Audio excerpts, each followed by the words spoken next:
But we're here for another episode Sorry. of the Snake Hit. I was going to be happy to love this episode. It has nothing to do with the weed. Ace the Ambassador in the house. What's up? What's up, brother? What's How up, are man? you, man? Doing good. Happy to be here, man. Hell yeah, dude. Thanks for... This is a first. Never been on a podcast, but I'm glad to try new things. Yeah, we've had a lot of people do this is their first time doing a podcast this year. Yeah. Like a lot of our guests this year has been the first time. Do you listen to podcasts? Like, are you I kind of like? I'm only asking because now I'm curious. Like, what's your approach coming to this? Well, I mean, the only podcast I can say I maybe avidly watch has been Joe Rogan. Like Hell he's yeah. kind of he's kind of like the go of everything, and Yes, so he I mean, is. that's like depending on certain guests. Like I'll kind of watch clips and stuff. I don't usually watch like the whole podcast, just like little YouTube clips about like different discussions. But I don't know. It's kind of weird. It's kind of weird doing this, but I imagine like halfway through this, I'm gonna be okay. Yeah, pretty much. Hey, can you like adjust that a little bit because it keeps fading in and out? There we go.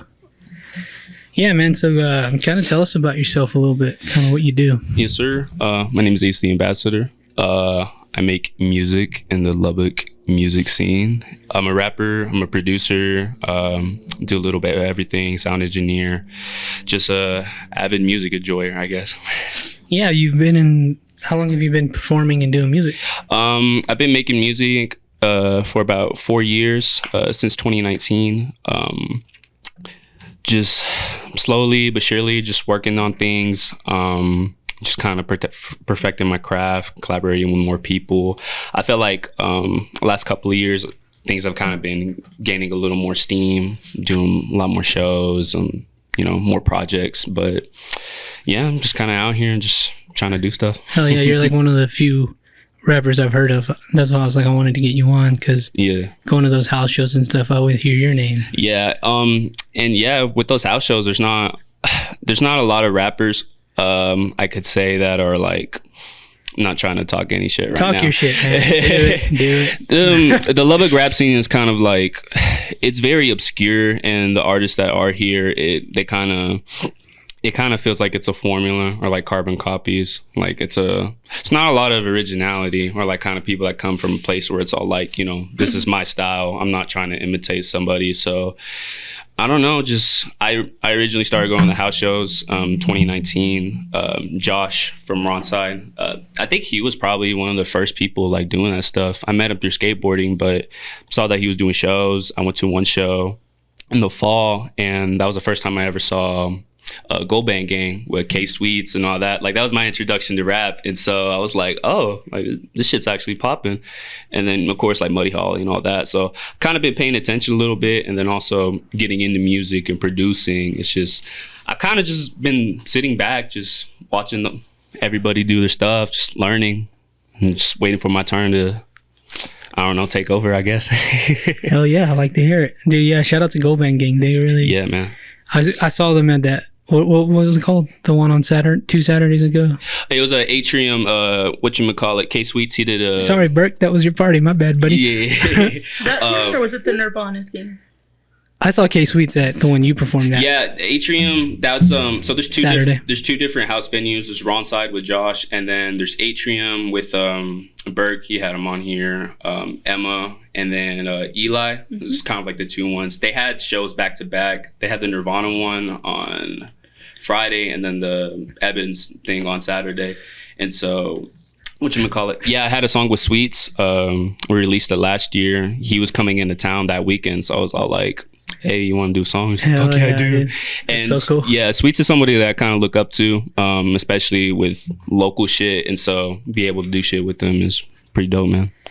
Yeah, man. So who were your like music influences growing up outside of what was happening here?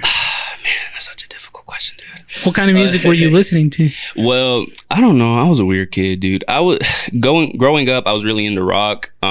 Shout out my I father. heard you shout out what he was like scrolling. Yeah. Like all that a lot of early 2000s music, like kind of alt rock, I was really into. A lot of the stuff was just what my dad listened to on his iPod. I would just kind of go through, and it's just like you go through rock, through classic hip hop, and then like new stuff. New stuff was like early 2000s, so I've kind of had like a wide music palette of sorts. But I think like early 2000 groups, whether it be rock, I mean, all of hip hop. I don't know. I'm kind of just like Okay, I'm an everybody person. So to get a better feel for you. Yeah. Okay, so like I saw this thing on Instagram that was like the 5 albums that changed my life. Mhm. Tell me the 5 albums that changed your life.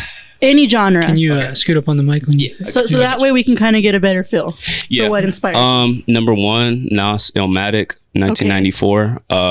My dad was a really big Nas fan, and I kind of helped him. He's a barber. I helped him over the summers, and he put me on to Nas, and so listening to that album front to back, that kind of got me back into hip hop, because for a moment I was into rock. I didn't really care much for hip hop, but that was kind of like my reintroduction to that. So Nas, what other group? Wu-Tang, Enter the 36 Chambers, Dang. Outkast, Stankonia. Yep. Trying to think, man. That's what I'm saying. It's a hard question. It's a hard question because I'm like, Stankonia is iconic forever, Yeah. man. Like that is an album I can listen to it through and through. yep. It's an adventure. How old are you, by the way? I'm 20 years old. You're a baby. You are. I am a baby. All of my There's friends are hope. older than me. There's All my friends are older than me. We're not drinking beer on this out. Yeah. By the way, people. There's a minor here present. Damn, I thought you were like 30. I No. know. Well, people think I'm like 23, 24. I I'm knew like, you were no, I'm young. like I 20. didn't remember the exact Yeah. age you were. Wow. So you were listening to this Yeah, and in then like 2009, 2010. I don't know. Am I doing my math right here? I was born 2002. 2000. Oh damn. So yeah, you were young listening to this shit. Yep. So you didn't even experience 9/11. I mean, my dad did. He said that was pretty interesting, but I don't know. I was born throughout, the Iraq War and all that, so that's pretty cool. You have like a political kind of thing going on because you got Yeah, man. you got the enemy on your fucking Yeah, profile man. and shit. What's his name? Saddam Hussein. Saddam Hussein. Yeah, Yeah. Well, yeah. one of my nicknames is Young Hussein. Yeah, I coined that in high school. I was just kind of fucking around, but then it kind of grew on me. I'm not gonna lie, I like it. It's cool. No, it's cool, and it's weird because it kind of ties in with my name, Ace the Ambassador, because during the war they handed out poker cards that had like all of the government enemies, like whatever, during the early stages of the war, and Saddam Hussein was the Ace of Spades, and so that kind of tied in with that, and then with the political stuff, I think Saddam is a good representation of like power and greed, and that's something that's kind of prevalent within music, especially rap too, because a lot of people treat it more like a lifestyle than like an actual musical thing. So I don't know, there's a lot of parallels, a lot of things that connect to each other. So What do you mean Yeah. though? Treat it like a lifestyle as opposed to like, well, I think the reason why I like a lot of older music, especially early 90s and going in the 80s, is that hip hop kind of came out of a subculture where there was a lot of disparity. New York around that time was really crime ridden, and so there was a lot of negative things going on, and so hip hop was kind of like a positive response to that, and enlightenment and consciousness. And then as hip hop started getting more mainstream, I think kind of in the same vein as like rock and roll, how it got more mainstream, more people saw the appeal of, oh, these people are like rich, famous, whatever, and then like the things they're talking about or the hardships they had to go through. And so it's just now I think it's easy. It's easy for anybody to be a rapper. It really is. I think anybody can pick up a phone and make a you beat. heard it, and I'm do about to it. do it. Yeah, like anybody can do it, but it kind of just feels like it's built off of false promises. Ooh, like if you do that this, sounds like podcasting to me, man. Yeah. Dang. Yeah. Yeah. Well, you can try. We can all try at something. yeah, Shout out to them though. yeah. And so I think a lot of my tones in my music is just kind of representative of what I feel like the current state of hip hop is, with all the gangster rap and all that stuff, and which is cool, like dope as fuck. I'm gonna bump it, but as a society, like, is this something that is really good to kind of be promoting in sorts? So I don't know, but it feels hypocritical on my part because I enjoy it, and a lot of especially in my album I just released, License to Trill, a couple weeks ago. I had to put that in there. There's a lot of themes that are kind of like relevant to, you know, what's in hip hop now, but at the same time it's like I try to put a spin on it. So I don't know, I take some, I warp it, make it into something else. You know, I think that's why my Ace the Ambassador name, like, it kind of makes sense because my music's kind of a representation of what's going on right now. So Dang, that's really cool, actually. yeah. So License to Trill, it's out now. Yes, sir. Came out a couple of weeks. It released weekend of the Atrium, February 24th, and then next day I did the show. So like a Dang. back-to-back thing. So what was that? What was your process like writing this one?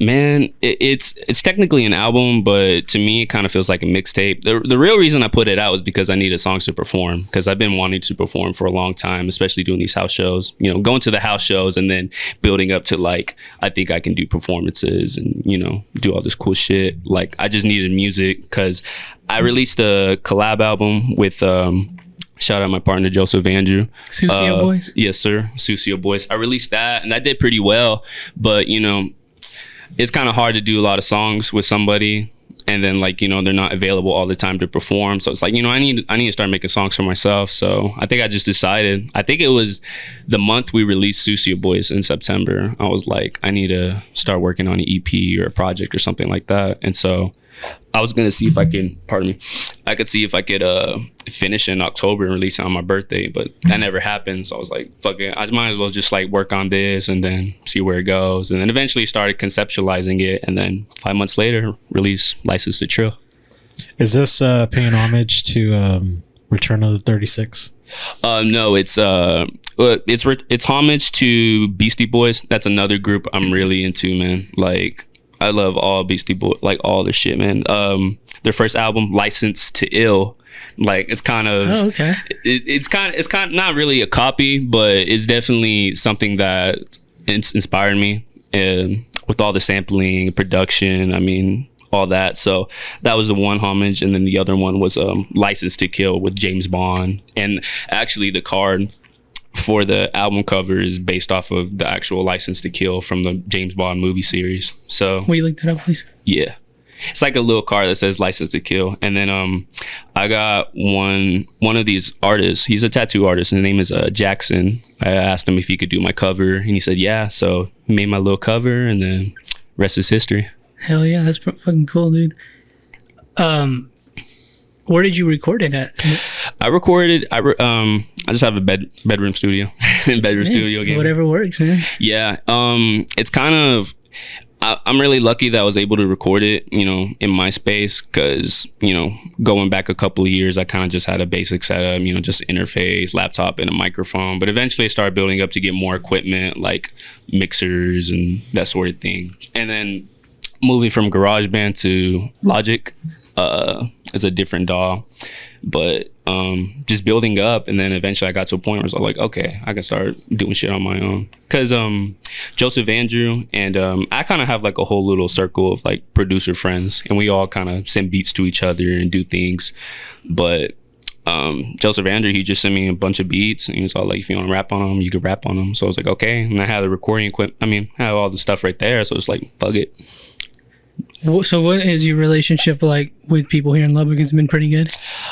It's been good so far. I will say, no disrespect to Lubbock artists, but y'all are fucking shady, dude. Like, Ooh-wee. it's crazy, We hear man. that all the time here. Yeah, and I don't want to be negative about it and say, like, you know, Well, like all when it these comes to money or what? No, it's just, I don't know. It's like people snaking you, or people kind of having different things in mind, or I don't know. It's just, I just feel like people always have ulterior motives. And the couple of people I have worked with in the past, you know, it's kind of been learning experiences, because kind of some shady shit happened, and I'm lucky I was able to get out of that. But, you know, it's just after those couple experiences, it's just like, damn, like, I really want to do music here, but it's hard to kind of trust people. But I will say, the last couple of years, I've been building up my, you know, collaborations and associates, and, you know, working with more local people. Like I said, working with K Sweets was a really big move, because that kind of opened my door into a lot of bigger things. And so, you know, slowly but surely, I just kind of just talking to people, getting a feel for them, and then eventually, you know, just working on some shit. But it's kind of tricky. It's weird, but it's also kind of like it's based off of like, you know, trust and, you know, if this person is actually going to do right by you and, you know, they're not going Feel to. you. Yeah. Do you feel like you work better alone or with like people? I work 'Cause I know better. you did that. I like to say I work better alone. I've always been kind of like a by myself person, but you know, especially with, you know, rap and hip hop, it's a very collaborative, you know, based genre. And especially if you want to open your variety, I mean, you kind of have to collaborate with people. So I treat it as like an opportunity to, you know, work with new people and like get new sounds out, but you know, slowly but surely, you know.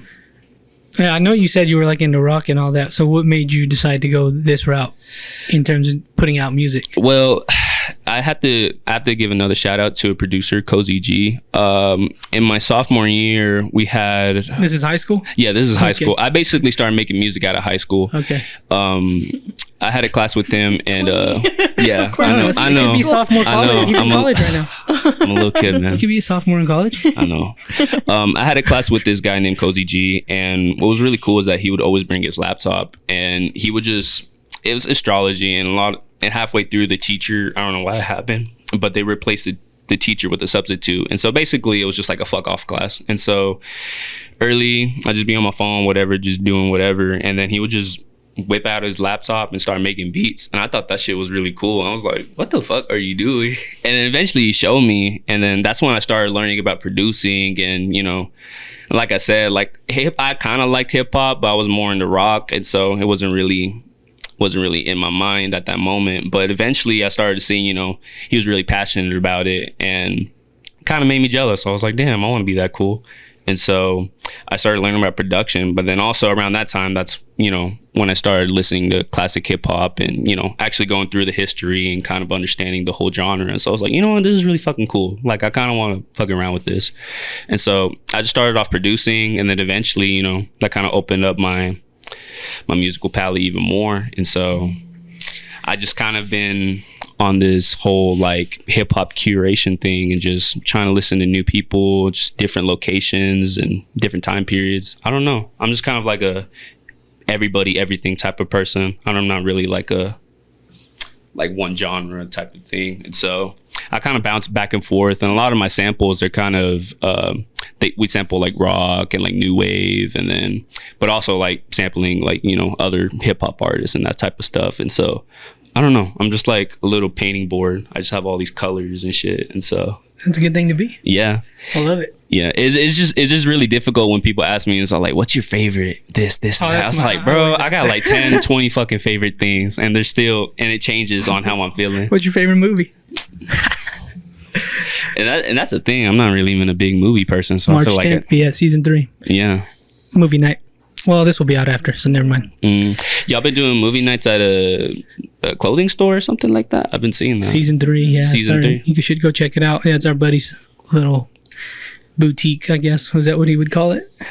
Clothing store? streetwear shop. Streetwear shop. Streetwear. Yeah, so he sells his brand Season 3 out of there, and he also is like a sneakerhead, so he sells sneakers as well. Dang, And he's got a photography studio there in the back, so Damn. check him out. that's cool. I might check that out. You said you were also a skater. Yeah, I skateboarded for a little bit. I wasn't good, but I mostly skated kind of just like, you know, hanging out with friends, you know, just kind of kicking the shit. And a lot of the music people I kind of in contact with now, I kind of met through skateboarding, and so it's kind of interesting to see that as well. So 'Cause at that point, what were you listening to? that was when I was deep in my classic hip hop. Like, I was like a 90s hip hop head for like a minute. Like, 90s hip hop was the best. Like, this new shit is whatever. But I mean, eventually I was like, I kind of got out of it, and then I started listening to new stuff. And so at that time, I was really kind of like enamored with 90s New York culture, skateboarding culture. Supreme, yeah. Well, actually, Supreme, I will say Supreme, even though it's a hype beast brand, it did put me onto a lot of like, because they make a lot of references and shit, and so it put me onto a lot of like 90s subculture. And so I kind of learned a lot of things about that, and then, you know, the skating culture in New York City as well. I mean, that kind of ties into hip hop, especially 90s. And so I was deep in that little rabbit hole, and then eventually I kind of started broadening out my tastes. And then I got into Memphis. A lot of the older Memphis, I don't want to say horrorcore, but just like stuff in the early 90s, like their lo-fi Memphis tapes, like just all the local shit.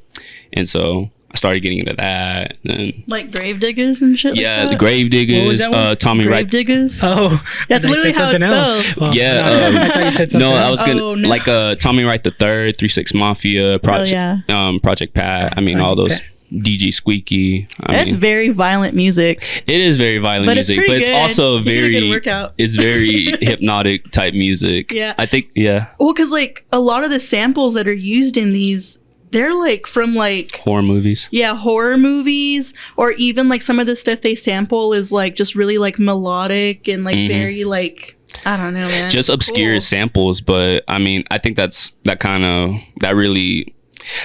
was really cool to me, and especially with the whole Memphis background. I mean, for a while they were kind of isolated in Southern hip hop, and so they kind of just had to rely on themselves, and they just did all their shit local and independent, and so kind of reminiscent of like what Lubbock is doing now. And so I was gonna say, not to get spooky, but do you think like they actually like do shit with their like albums, like how they say that they like? it's like cursed and everything. Yeah. What the fuck? I don't know, man. I don't Yeah, know. it's- Who?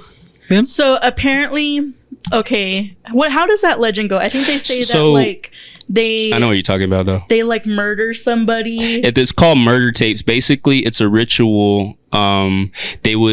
They would basically murder someone like wherever. They While would record the rapping. murderer. Yeah. And then what they would do is that they would make a beat out of the murder sample, and they go back to the murder place and rap, and that's where they record. Yeah. And then afterwards they would sell it, and it's kind of like a selling your soul to a devil type thing. Like Essentially, like they chop that sound of the murder in, and then they like mix it so many times, and they put samples over it. So it's like apparently all this like Memphis shit is like laced with it. So that's Yeah. like Shit. it's all Yeah. alleged, and it's kind of like alleged, urban but I don't know, man. But It's pretty crazy. Memphis is a fucked up city. It's very Yeah. violent. Violent. And so I wouldn't be surprised if, that was the thing. And there's obviously, especially with 3-6 Mafia, there's a lot of satanic, undertones. Yeah, I didn't know but that's why they were called 3-6. yeah. I learned that recently, I must admit. But yeah, shout out to them. Yeah, man. But I fucking love Memphis shit. That's kind of what I'm on right now, especially my next project. It's called Militant Music. Working on it right now. It's gonna be self-produced by me. I make beats as well. It's kind of gonna be like a little more Memphis, that type of shit. And so yeah, it's very violent music, but I really like it. Oh my gosh, that's crazy. Militant music. Militant music. But yeah, that's kind of what I call my style too, militant music. Really? Like, yeah, I'm kind of on the cusp of creating a new subgenre in my mind. Name. Explain a little bit more. Yeah, and well, kind of going back to like, with my music, the political undertones,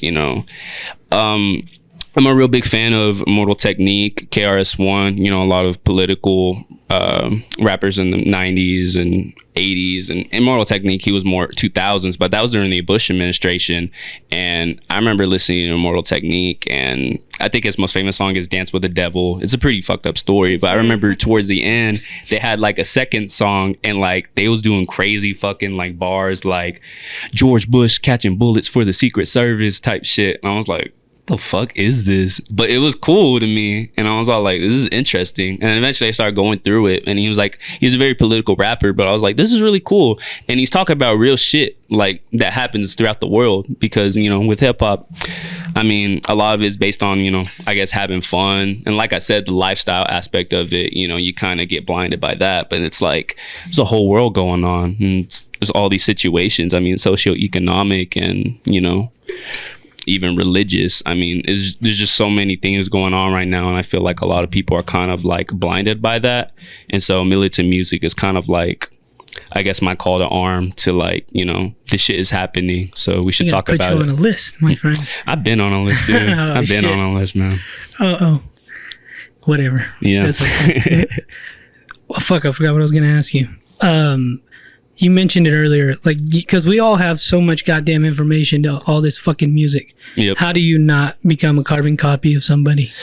It's hard, and Yeah. I think, and especially with hip hop is a sampling based genre, and so you are gonna eventually kind of go back to like the basics in a sense, and kind of like do things other artists were doing. But I think what makes it different is that you can be influenced by something, and it's cool to be influenced and even kind of mimic that in a way. But so long as you warp it into your own thing, I think that's what makes it original. And so I like to call it influences. You know, I'm not trying to copy these people. I wish I could. I wish I could be that person. But at the same time, it's like that doesn't what makes that person original is what makes that person original. And that kind of goes for you too. And so kind of just whatever I'm doing, like especially if I'm influenced by something, at least try to warp it into my own thing. And so it can be hard, especially with hip hop. A lot of artists kind of fall into that trap, but it's just a matter of just, you know, opening up your horizons and doing new things. And so,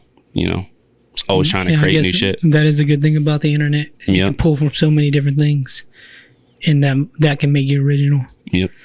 I always think about that because it's so hard to be original. Yeah, especially in hip hop. But you know, I like to think what I'm doing is original. You know, even if some people won't say it is.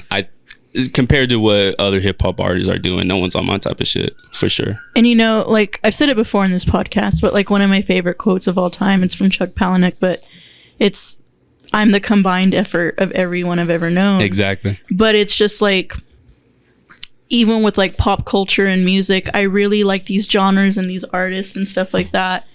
What? Oh, I heard some weird. Yeah, I heard like I know. I was yeah. I was like, was that like a dog? Was that the ghost dog? no, stop. You got a ghost dog? Yeah, we'll talk about it in a minute. Yeah. No, but like with like pop culture and music and stuff like that, like I've always loved like artists that like essentially were like oxymorons of each other, or that, you know, they were kind of, they had one image but their music was the sound and stuff like that. Like I love Cholo Goss, like I love Prayers, I love that, you know, they're in it. Like Leah Farsayer is literally sworn in a gang, but he's this like brown ass goth guy, you know. And like same with Dave Parley, like a Mexican immigrant. And like I know he's very bad right now, but Marilyn Manson, you know, like even with his name, you know, like mixing something glam with something fucking awful. And like just from hearing you talk, like I am not glorifying Saddam Hussein or whoever that is. Yeah, and that's it's just the oxymoron of it. It's the oxymoron. It's like, it's almost the ignorance of it. And it's a metaphor, because that's my thing. And I'm not with the whole Saddam Hussein stuff. It's not that It's not that I'm praising him, but I think it's a very good representation of where power and greed can take you. Because I mean, I'm kind of a history person. I love history. That's kind of the main reason why, you know, I kind of do my type of rap. But, you know, looking throughout his whole life, I mean, he's this person that like sees power, I mean, did whatever with it, but then eventually it came back to bite him in the ass. And so, I mean, he got killed for it. And so it's kind of like a, you know, Fedayeen Records, that's my record label. A Fedayeen is an Arabic word for Fedai, which is a martyr, basically somebody that gets martyred for a political cause. And usually that refers to Palestinians, because you know, the whole Palestinian conflict, they're a martyr for their country, their cause. But Saddam specifically had a paramilitary group called Fedayeen Saddam, which basically means Saddam's martyrs, which are like guys that were like willing to give their life for them. But, you know, in a sense, Saddam was a martyr himself, but he was a martyr for his power and his greed. Like, he gave his own life to get these things that didn't even mean anything at the end. And so going back to my Fedayeen Records, I mean, I put Fedi, which means money. So it's like a martyr of money. It's like they're kind of giving their life for these materialistic things that are not even gonna mean anything when they're dead. So, you know, it kind of goes deep a little bit, but I think that's why I roll with the whole Saddam Hussein vibe, because it's like, you know, it's very reminiscent for rappers too, you know, that get stuck in that lifestyle, and then if they come from a street background, they keep that street shit with them, and then eventually they get killed like all these other rappers and shit. You know, it's tragic, but, you know, it's life. Damn. Yeah, I get deep, dude. Did you ever watch him die? You ever seen that video?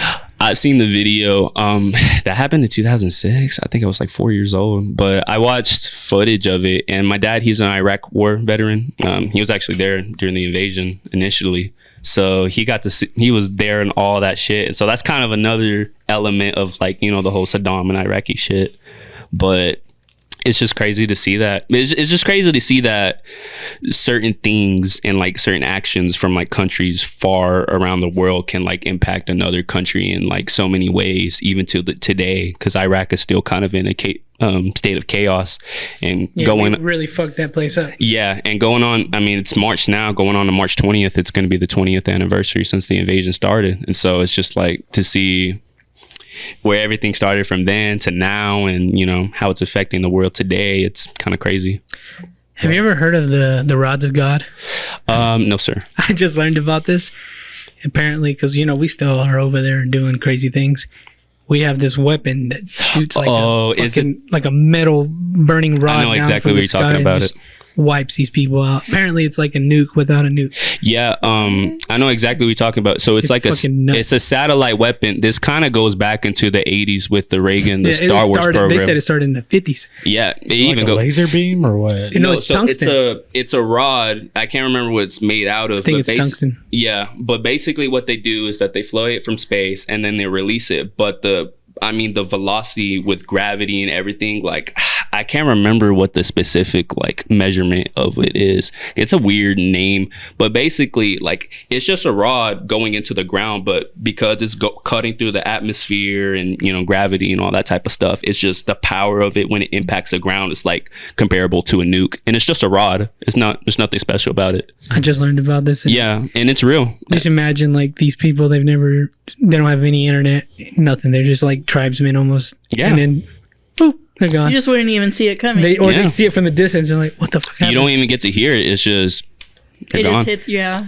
Whoa. So, you know, I want to get deep. That's actually fucking terrifying. Yeah. That means like it's worse than a drone strike. The United States military has so much technology that is not public. Here's what I heard. That is terrifying that they found a middle ground for like a nuke.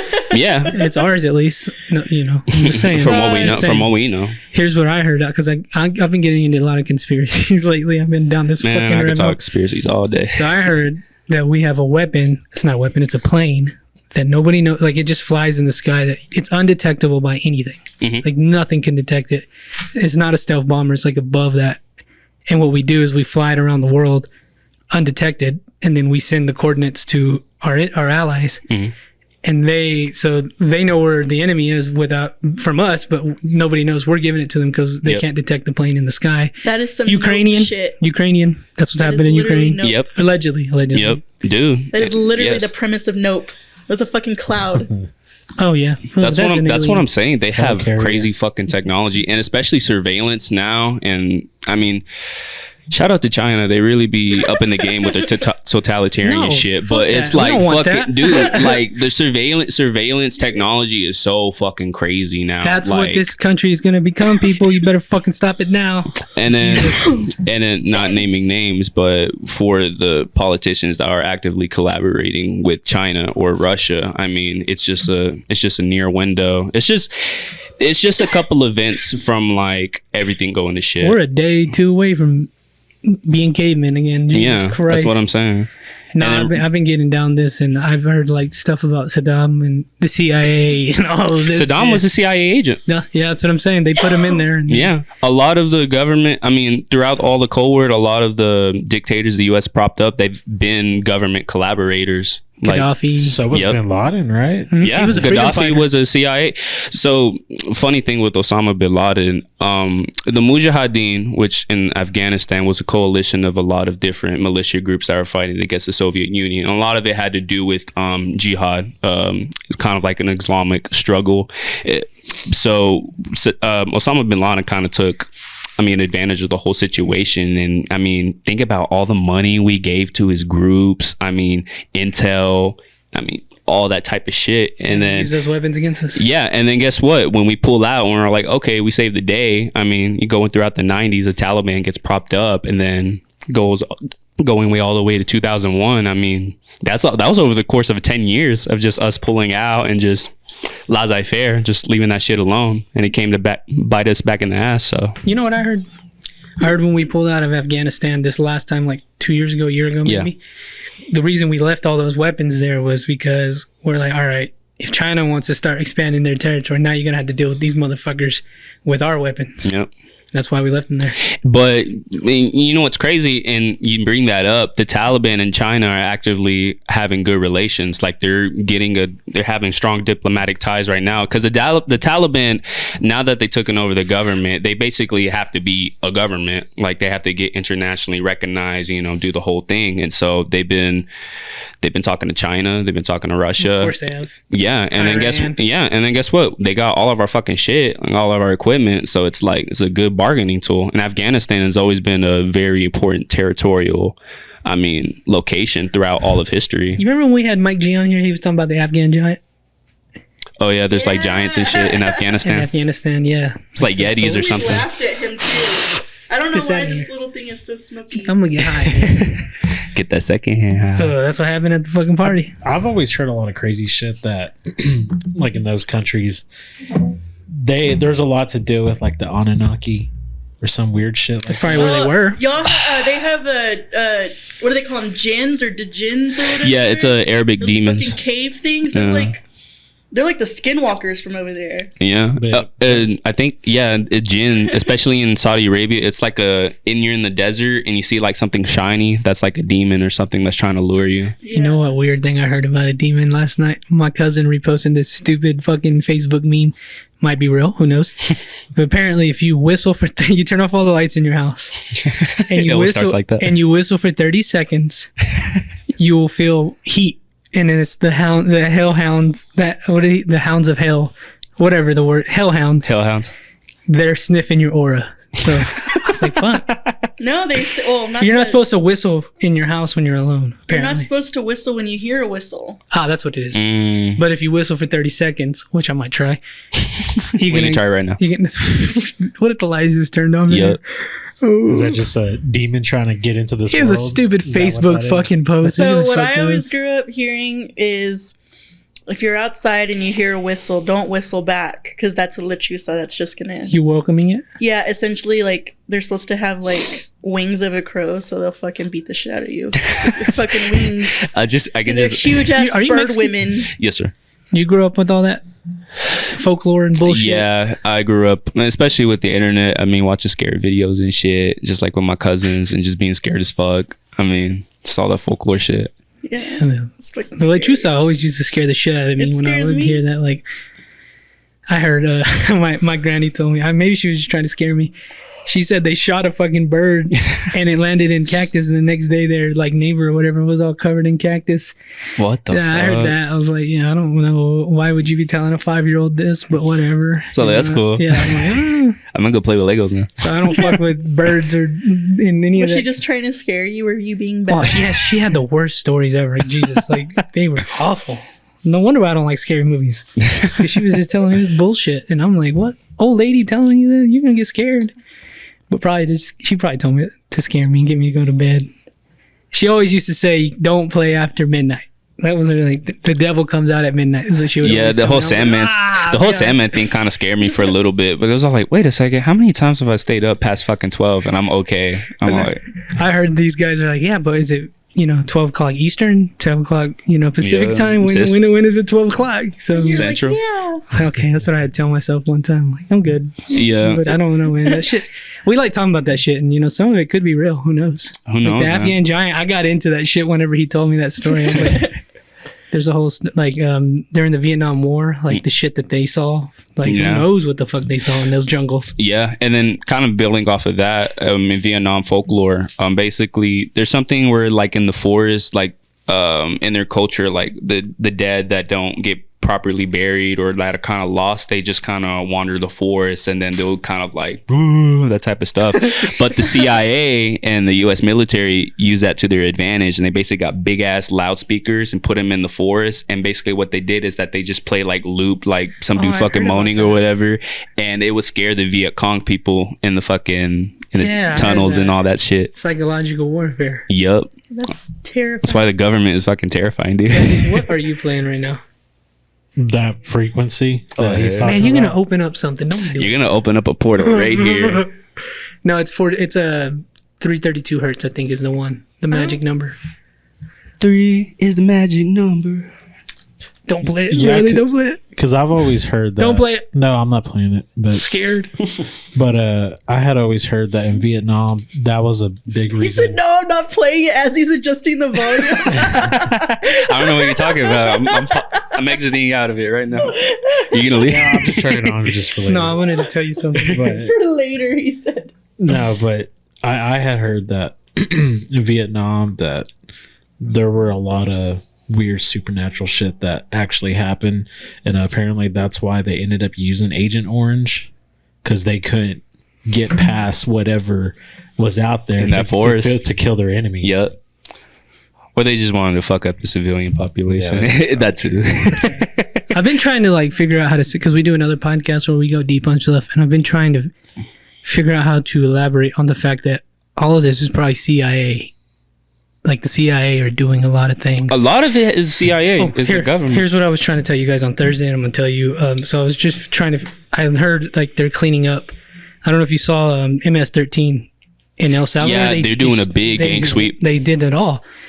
Well, now the theory is that the reason they're doing this is because Big Pharma is going to step in and legalize, or they're going to legalize all these drugs, and Big Pharma is going to make heroin for the American people, and that's a big crazy. cash grab for them. That's crazy. That's why they're starting to do all this stuff, so Big Pharma can, cash in on the drugs. and it's crazy. It's crazy. Legally, anyways. Yeah, and that's crazy. And it sounds really morbid, but what other way is there to win the war on drugs? Because this has been going on since the 60s, and this is a lot of it just has to go back to the CIA, just like seeping shit into the general public. But a lot of this kind of has to do with the governments, and then going with prohibition. What we learned from that is like, how do you deal with these substances? Because people are going to keep taking them. You can only put so much restrictions on the general population. They're just going to find shit. And then criminal organizations, they don't give a shit. I mean, that's their whole business, is doing crime. And so it's like, how do you combat that? So I don't know. I'm not a big proponent for that, but it would be interesting to see like if you could get heroin at a gas station or something. Like it seems really morbid to me, but at the same time, it's like, I don't know. how else do you deal with this? I see it from all sides. I mean, look at all the people dying for fentanyl. Man, so fucking you might eliminate that. Hopefully, if it's fentanyl's fucking scary. People dude. on heroin, no matter what, are on heroin. They're fucked Yep. up, man. That's a fucked up drug. Yeah, or cocaine or ketamine, like Yeah. all this shit. Cocaine's bad, Jen. What you were saying earlier. I mean, I never do drugs. I don't know. yeah, I don't do drugs. I smoke weed. Yeah, there you go. So Same.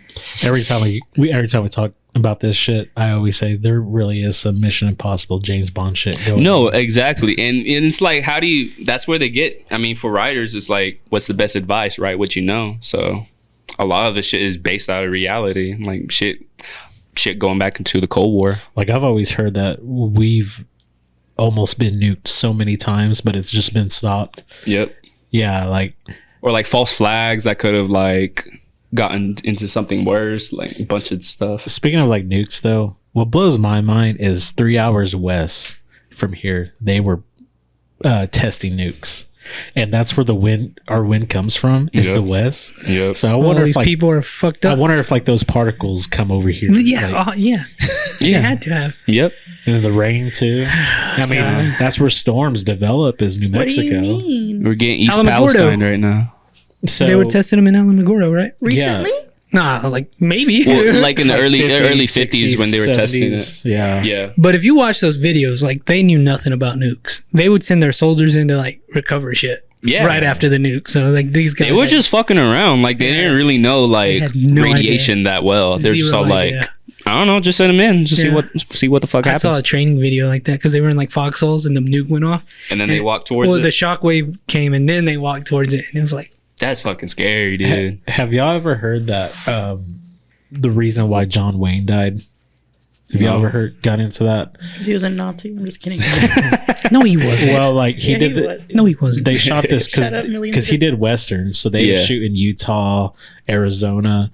I want to say it was Utah, where there was a site where they did practice Nuclear testing. nuclear testing. I can't say what movie it was, but like almost more, I think like 70% of that cast and crew ended up dying from cancer, and that's why John Wayne died like in the 70s. Yeah. That's crazy, dude. Were his films like filmed in America? Yeah, I think so. Really? I always thought that a lot of westerns were filmed in Italy. I just Spaghetti recently learned westerns. about that. Like a lot of Western movies But he were was too filmed in popular Italy. for that, wasn't he? Yeah, that Yeah, what he's it was? an American icon. Yeah, I mean, like- John Wayne was Yeah, Arnold Schwarzenegger before Arnold There's Schwarzenegger. no way he was Okay. going to Italy. I to do didn't that. know. I only knew that one. That's a fact valid about point, though, westerns. 'cause Just putting you on. Just putting you on. Okay. He's not a Nazi. That's an Okay. American hero, baby. He's a cowboy. I was making the reference from the Although a lot of American heroes were Nazis. MDC song. John Wayne was a Nazi. Oh yeah, and then Yeah, why? 'Cause fucking he- Public Enemy. Fuck him, man. Why? Because he was a racist. Everybody was racist in the fucking 50s. I'm not making Just an excuses for it. excuse Nah, keeping it Just real. saying. A lot of people in the 50s were just horrible people. Everybody was racist in the 50s. Like, come on. Clint Eastwood was a bad From- guy. Look how- You're fresh out of World War II. Like a lot of people were kind of fucked up in the head. So But look how like skinny he got real fast just from. Oh, I didn't- holy shit, he was like kind of chubby, wasn't he? Yeah, he He had was. some I've meat never on his seen a bones. picture of him old. But yeah, he Because that one's like, When did he die? Do you know? like late 70s. ooh. Damn. Can you imagine like the treatment they tried to give him in the 70s? They had no idea about cancer I either. don't know. The chemotherapy. Yeah, but they were Was there probably, chemo back then? destroying you with that shit. Now it's like 79, he safe. died. Respiratory and gastric cancer. Yup. They fucking killed him. 50 million is his net worth. But that was a lot of money. That was 1950s. 50 What is that money. now? What's like? Can you look that up, please? Gajillion. I'm imagining he might be a dollars. billionaire. I'm trying to think. John Wayne's estate. Please don't ever disrespect him again. That's very upsetting to me. I have said that millions of times. I don't know that. I don't know. No, I don't either. don't know I'm either. not. I don't really. All I know is a lot of people don't like him. So I'm just like, okay, I'm fucking. I Yeah, don't watch this you know, shit. there's a lot of people who voted for Biden and all that stuff. So Nah. I'm just kidding. Fuck that old motherfucker. That dude is probably a Nazi. The Here, fuck? what you're I saying? mean, a million in 1970 is worth 7 million today. Yeah, he got money. Yeah, 1950s yeah, money. he's got hundreds of millions in his Yeah. estate. Shout out to whoever gets that money. But to what you were saying, like, I've recently been talking about this. Like, I do not give a fuck about politics. It's all bullshit. It is.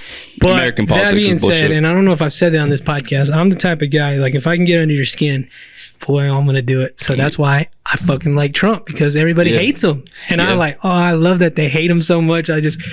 I don't fucking agree with the dude. The dude's a fucking asshole, but I'm like, it's funny that you guys hate him Donald that Trump. much. I will say this for any politician: Donald Trump had the best fucking run in 2016. You cannot. Bro, he shit on Ronald Reagan so He hard. was funny. Yeah, He was a funny and I think guy. that's probably the reason why a lot of people liked him is because one, he's an entertainment like kind of personality. So to put that into politics, Americans just like to have fun. Americans like to, I don't know, kind of feel danger in a way, and so just be entertained. And so I think that's why Donald Trump like got such a huge fucking like rush of support and like, you know, the reason he won.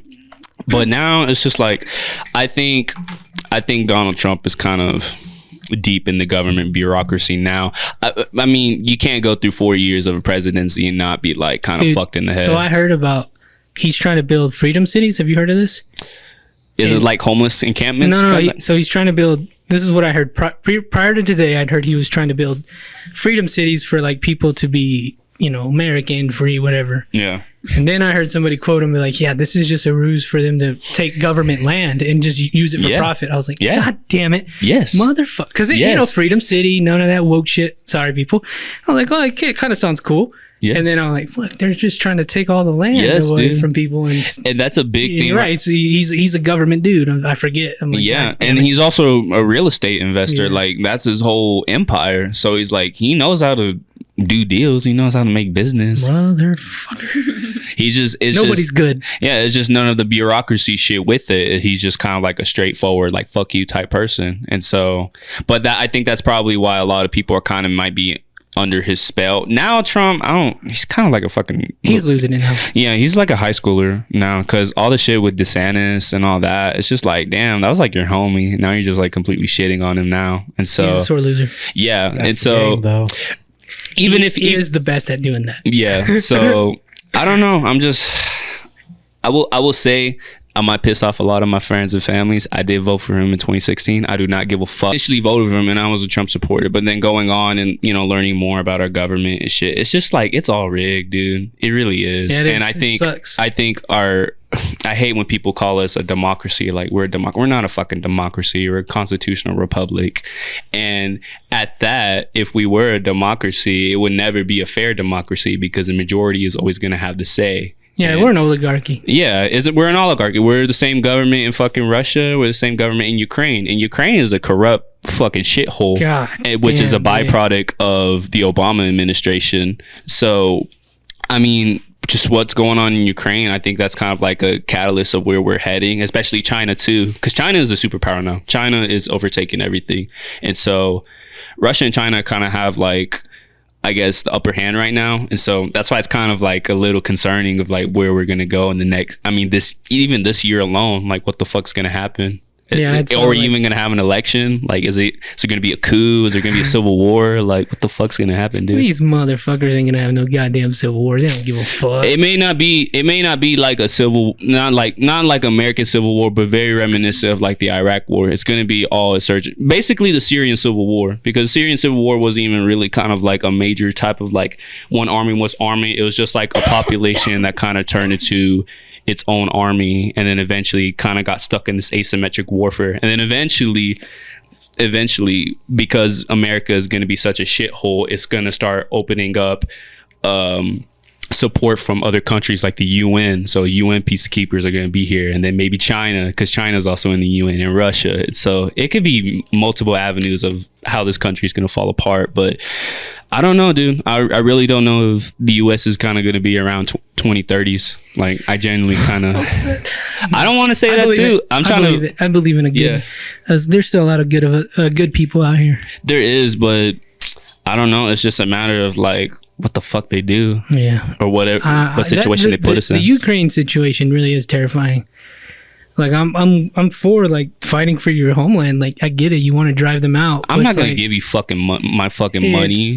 You know, Yeah. like, just look at what happened in East Palestine. Yeah. Go to like major cities. We Look at- have problems here. No, yeah. that we Look need to take care of. look at major cities and how fucked up they are, and you want to send money over there. Like Yeah, I get it. Like I hope they win, like Ukrainians, and I don't fuck with Putin, but like, damn Yeah. it, dude, we're over here fucking surviving, And trying to survive, and and it's funny because the only reason we're giving money is because we have our money there. Ukraine is a money laundering state, and down to the Obama administration, all these Western countries have been washing their dirty money Hunter through Biden's Ukraine. laptop. Look into it. Burisma, all that shit. The fucking the president now, who was vice president back then, his son was on the fucking board of one of the major oil companies in Ukraine. This dude has no fucking background whatsoever in oil. He has no business being in Ukraine. Why the fuck is he there? Why is he getting kickbacks? You feel me? And also, why did an attorney general that tried to investigate into Burisma, why did Biden, who was a vice president, fly over to Ukraine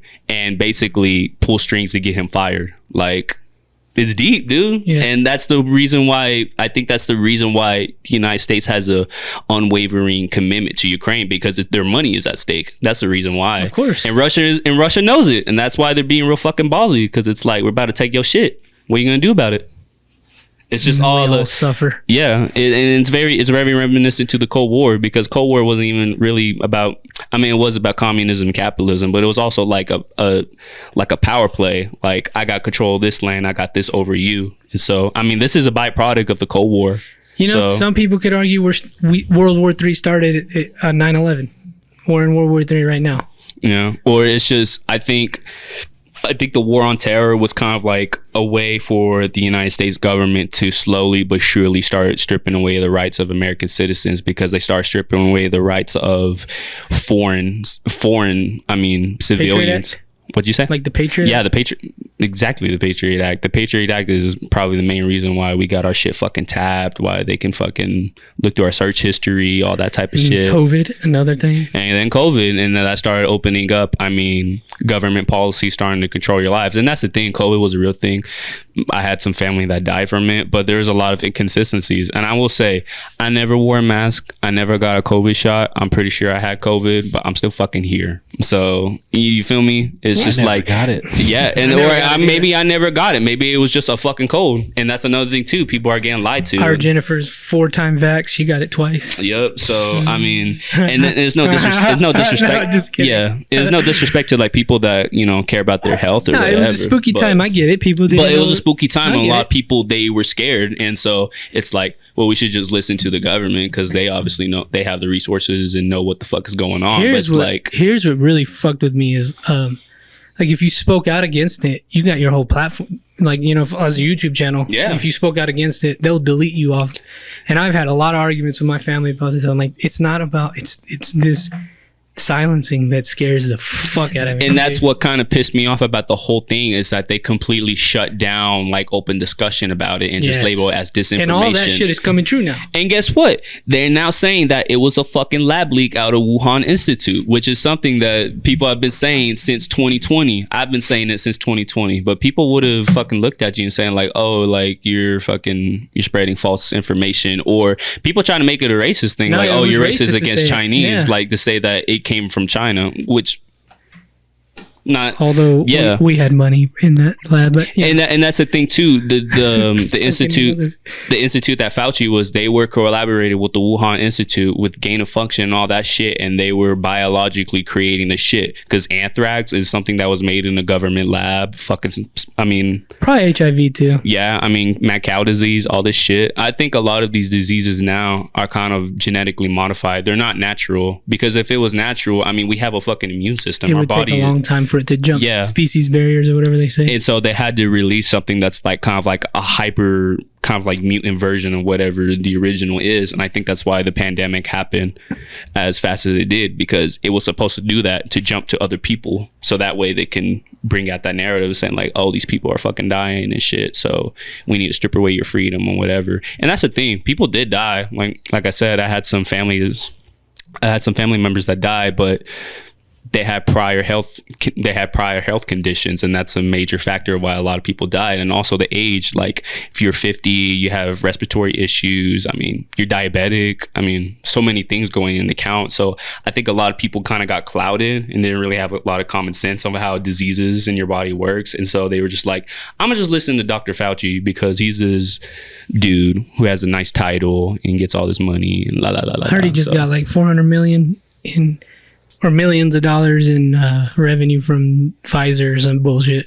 Yeah, and then also, what's really fucking funny? You know how for a minute Johnson & Johnson, like they had to stop giving their vaccines because it was giving people blood clots? Yeah. Like they were saying that, and then a couple weeks later they're all like, oh, we fixed it now, it's fine, you can take it now. Like what the fuck, dude? Like, and then I think that was a major thing why a lot of people didn't like the whole vaccine shit. It's not that I'm against vaccines. Like modern science is a fucking miracle, like from the grace of God. But I'm not gonna trust something that was made with over the course of 3 months and put it in my body, dude. Like I'd rather just take the fucking chance of my body dealing with it, because that's how I was made. So well, they definitely fucked themselves there, because I think there's a lot of distrust in that now. Yep. And what is to come? Yeah, and that's the thing. Like, is done irreparable damage to the science community and the health community, because there's just so much distrust now, and a lot of these medical institutions had incentives to push this agenda or this narrative for financial backing, because they all get government money. They're all government funded. Oh, they all got paid. Yeah, they got fucking paid, dude.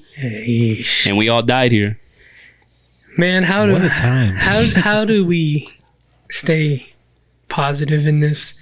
How do we know, dude. survive? How do we make sure we're still good mentally? Because I go down these rabbit holes, and it really can be That's why I make hip hop. That's why I make music.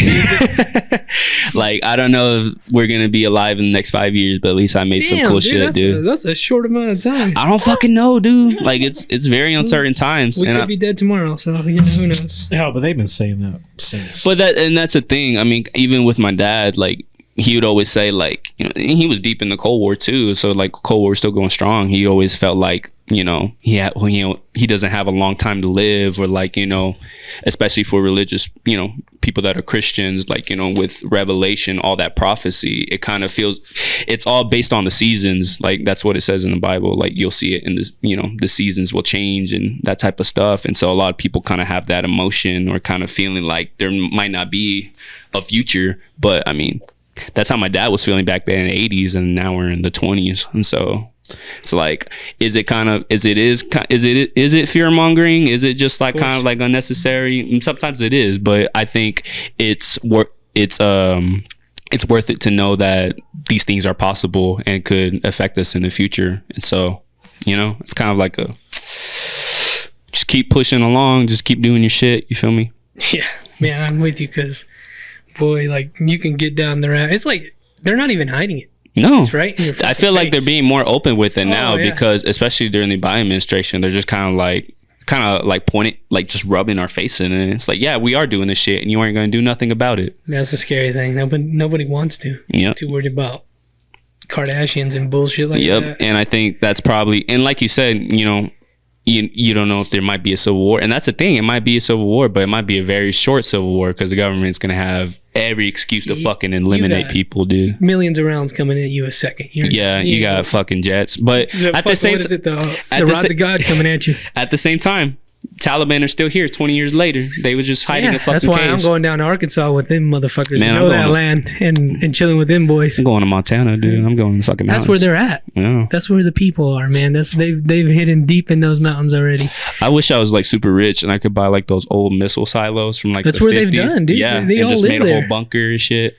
That's what all these billionaires are doing. They're look into that. That's fucking spooky. They're buying all this land and building underground. What do they know? Who knows? Bill Gates. I mean, that's why his whole venture into like making food and shit. A lot of people think that's kind of like a ruse for him to buy all that land and shit. And there's also going on with like China too. Chinese nationals have been coming over here and buying loads of fucking They land. own all the farmland Yeah, and then to feed themselves over there. yeah, and then it's under the rules of like business, but in China, because it's a communist government, all the business are basically kind of owned by the government. Like there's no independence whatsoever. It's like business, government. And so I mean, that's why TikTok is kind of in the conversation now, because it is a Chinese company, and China Boy, can they really did something with that Yeah. one. Gee, that was the ultimate weapon right there. Yep. And so now they're going to start taking our land. And it's not just China. I imagine Russia's doing it too, other different countries. I don't even know, man, because now it's not, I've heard this, it's like not even nations, it's just really rich people doing it under It's like, a cabal. It's like a Yeah. cartel or something. yeah, it's not, they're transnationalist people. They don't give a fuck about their country. It's just them. Yeah, that's like people like Hillary Clinton. Like it's just mob behavior. That's all it is. And the government is kind of mob behavior too. Nancy Pelosi, I mean, her family's fucking mob. JFK, bootleggers. Yeah. Kennedy's very nice. So were Trump's family. Yep. It goes deep, dude. Oy, golly. Yep. God, we gotta spread some positivity on the Yeah. podcast. Yeah. Hey, Yeah. Sorry that got really dark. I've during always this wanted to podcast. talk about this. I love it. But let me end it by saying all of this is allegedly. Alleged. This This is not proven. I mean, it's probably not true. It's free discussion Yeah. under the First Amendment. That's what I will fight for till the end, though. Yep. To be able to speak out against the government, because that's one thing you can do here and not die. Yep. For now, anyways. For now. For now. Unless it's the Clintons. Man, I already said my shit about the Clintons. I might get a suicide note by the end of tonight. Oh God! Don't even. Well, Jen, you want to segue into your little thing? I know we kind of spoke on it earlier, but Yeah. Have you ever had like a spooky experience? Not personally, but my family's had a lot of spooky experiences, especially my father and sister. They're kind of more spiritual in that sense, and so I was gonna ask about your dad. You said he was over there. yes. Did he ever experience anything out there? Nothing supernatural. I mean, other than the horrors of humanity. I mean, the real shit. Yeah. So what do you mean, like they're spiritual? Well, there's been, I will say there's one incident. My grandfather passed away sometime early 2010s. I can't remember for right now, but it was a weird type of experience where like a couple hours before he died or something, he said something like that.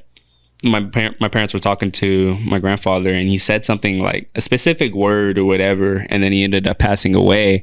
But then when they went into the place where he died, and he died at his house when they were getting his things and preparing to move his body or whatever, my dad just got like a weird like dark energy, like just some type of like energy that just completely like overcame him, and then he just had to like run out of the house, and he started like crying uncontrollably. He was telling me this shit. I was like, what the fuck?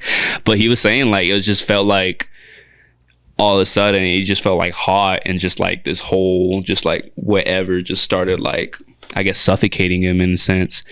So that's that. And then my family like to travel a lot. We went to Thomas Jefferson's house. Nice. His whole plantation where he kept slaves and Was shit. it called was it? What'd you say? Is it called something? It has some type of name, but it's kind of like a rotunda type house, and it used to be a plantation because Thomas Jefferson owned slaves. And so we went inside of his house, and I think halfway through going like through his main house, my dad and my sister, they just said like their heads were hurting, like they felt like they couldn't like walk throughout the rest of the house. Like They're psychics. yeah, like they kept saying like they were being attacked, like they're being attacked by, you know, what They're like spirits sensitive or something, yeah. yeah. And then I mean, imagining what happened on that plantation, you know, with slavery and all that type of shit. I imagine some fucked up shit happened there. So a lot of energy and spirits that are kind of trapped in, you know, the house or objects or whatever, because I think that's how some spirits work. They can attach to objects, or be attached to locations, because a part of their soul like still can't reconcile with like what happened during their previous life, and so it's just like they're just forever tormented, and so they're just stuck there. And then if a soul walks by, whoever's unfortunate, they kind of latch onto them, and all the emotions they feel kind of. I do want to go Sleep visit into these that. places though. Was it a pretty house? It was a really nice house. I really want to go visit. It's- George Washington's, his, all those. Yeah. I know it's bad, but I really want to go. And that's the thing, like my father and sister, I mean, they have those feelings, but me and my mom are like, what the fuck is wrong with y'all? Like, we're chilling.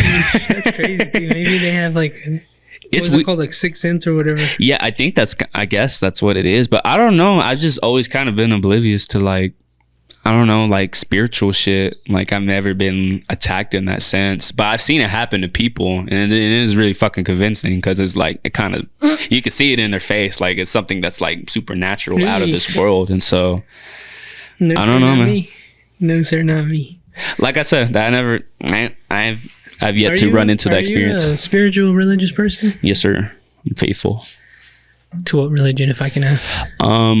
So technically I'm Jewish, but I'm a specific sect of Judaism, Messianic Judaism. So in the Jewish faith, they're still waiting for their Messiah. Like, you know, you read the Bible. I think you I'm said familiar with it. you're I think you said you're a Catholic in one of your podcasts. So the Jews, they're waiting for their Messiah, but throughout with the story of the Bible, Yeshua, which is Jesus' real name, Yeshua HaMashiach, Jesus the Messiah. Jesus was supposed to be the Messiah to return and, you know, go on with the rest of the prophecy, but there was a split within the religion, so that kind of turned into Christianity. And then the Jews, they still, you know, they're still waiting for their Messiah, you know, going deeper into the whole Orthodox Zionist type shit and Talmudic, whatever the fuck.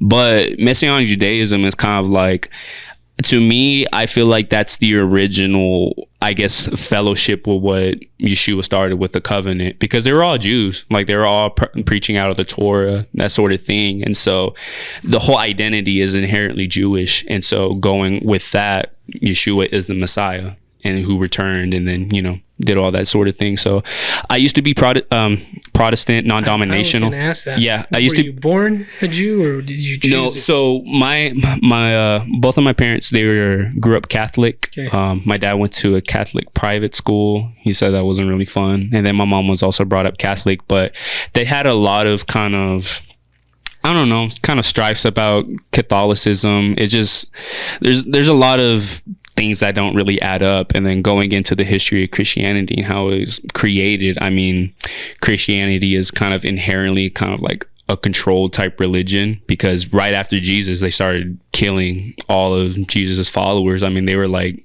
putting him in like the Colosseums, that type of stuff, all that Roman shit. And so the reason why Christianity was kind of created was a way to kind of control that, because at a certain point they couldn't control people believing in Yeshua and spreading the gospel and that sort of thing. And so that's how Roman Catholicism was kind of created. Emperor Yeah, chose it, right? I can't remember, Constantine, I believe. He was they basically oversee the creation of Roman Catholicism, and for so the purpose of controlling the people. from controlling people and also controlling the identity of who Yeshua is, because with Jesus Christ, there's a lot of inconsistencies. Like, people think he's white or he was born on December 25th and like all these like dates and whatever. But the reality is a lot of those things have kind of been lost throughout time in translation, because the Bible's been translated over and over again. And the oldest, I guess, original text as far as Christianity is the King James Bible. But even then, a lot of the words. Dude, I just saw a TikTok of a man. He had his King James. It was an old one. Yeah. And he was going through like these different versions of Bibles and all these verses that were not. And it's even labeled in the newer ones, like it's 20 and then 22. I think it's Luke 21 or something. Yeah. It's not in a lot of like what the fuck? A lot of the words have changed and a lot of the meanings have kind of been lost through translation or purposely been changed. And creating Roman Catholicism, there was actually a council that kind of like basically Council of Nicaea. Yeah, the Council of Nicaea.